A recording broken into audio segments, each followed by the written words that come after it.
As long as I'm President of the United States, Iran will never be allowed to have a nuclear weapon. Good morning.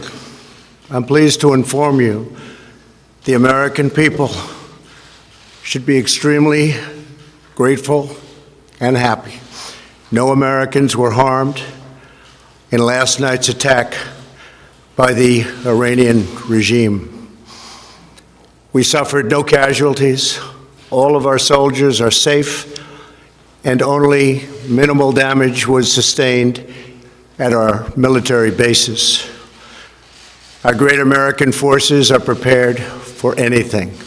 Iran appears to be standing down, which is a good thing for all parties concerned and a very good thing for the world. No American or Iraqi lives were lost because of the precautions taken, the dispersal of forces, and an early warning system that worked very well.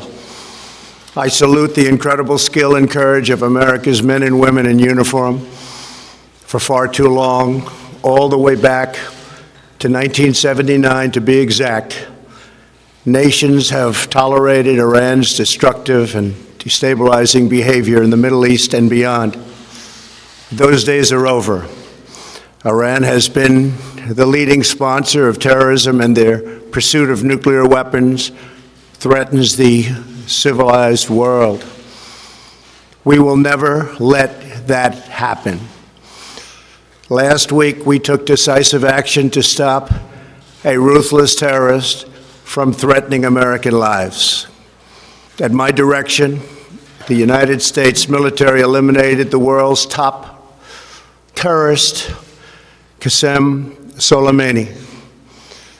As the head of the Quds Force, Soleimani was personally responsible for some of the absolutely worst atrocities. He trained terrorist armies, including Hezbollah, launching terrorist strikes against civilian targets.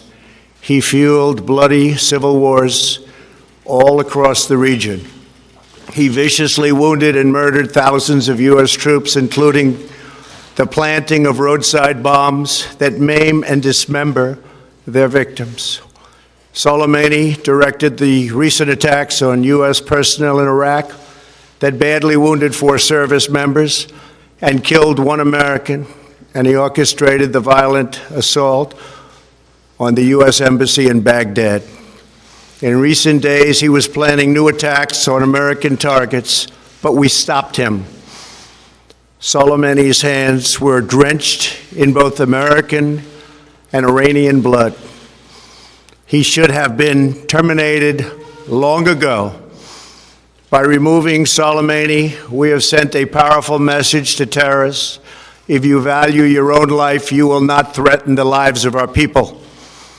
As we continue to evaluate options in response to Iranian aggression, the United States will immediately impose additional punishing economic sanctions on the Iranian regime. These powerful sanctions will remain until Iran changes its behavior.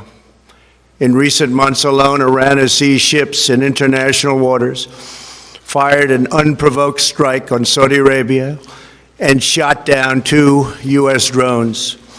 Iran's hostilities substantially increased after the foolish Iran nuclear deal was signed in 2013, and they were given $150 billion, not to mention $1.8 billion in cash. Instead of saying thank you to the United States, they chanted death to America. In fact, they chanted death to America the day the agreement was signed.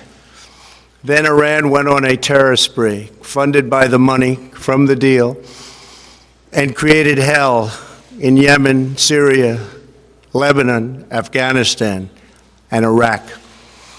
The missiles fired last night at us and our allies were paid for with the funds made available by the last administration. The regime also greatly tightened the reins on their own country, even recently killing 1,500 people at the many protests that are taking place all throughout Iran. The very defective JCPOA expires shortly anyway and gives Iran a clear and quick path to nuclear breakout. Iran must abandon its nuclear ambitions and end its support for terrorism. The time has come for the United Kingdom, Germany, France, Russia, and China to recognize this reality. They must now break away from the remnants of the Iran deal, or JCPOA. And we must all work together toward making a deal with Iran that makes the world a safer and more peaceful place. We must also make a deal that allows Iran to thrive and prosper and take advantage of its enormous untapped potential. Iran can be a great country. Peace and stability cannot prevail in the Middle East as long as Iran continues to foment violence, unrest, hatred, and war. The civilized world must send a clear and unified message to the Iranian regime. Your campaign of terror, murder, mayhem will not be tolerated any longer. It will not be allowed to go forward. Today, I am going to ask NATO to become much more involved in the Middle East process. Over the last 3 years, under my leadership, our economy is stronger than ever before, and America has achieved energy independence. These historic accomplishments change our strategic priorities. These are accomplishments that nobody thought were possible. And options in the Middle East became available. We are now the #1 producer of oil and natural gas anywhere in the world. We are independent, and we do not need Middle East oil. The American military has been completely rebuilt under my administration at a cost of $2.5 trillion. U.S. armed forces are stronger than ever before. Our missiles are big, powerful, accurate, lethal, and fast. Under construction are many hypersonic missiles. The fact that we have this great military and equipment, however, does not mean we have to use it. We do not want to use it. American strength, both military and economic, is the best deterrent. 3 months ago, after destroying 100% of ISIS and its territorial caliphate, we killed the savage leader of ISIS, al-Baghdadi, who was responsible for so much death, including the mass beheadings of Christians, Muslims, and all who stood in his way. He was a monster.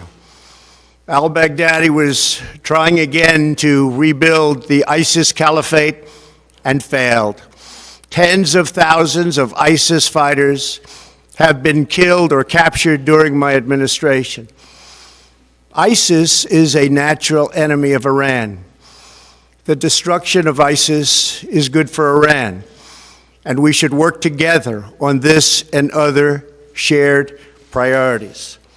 Finally, to the people and leaders of Iran, we want you to have a future, and a great future, one that you deserve, one of prosperity at home and harmony with the nations of the world.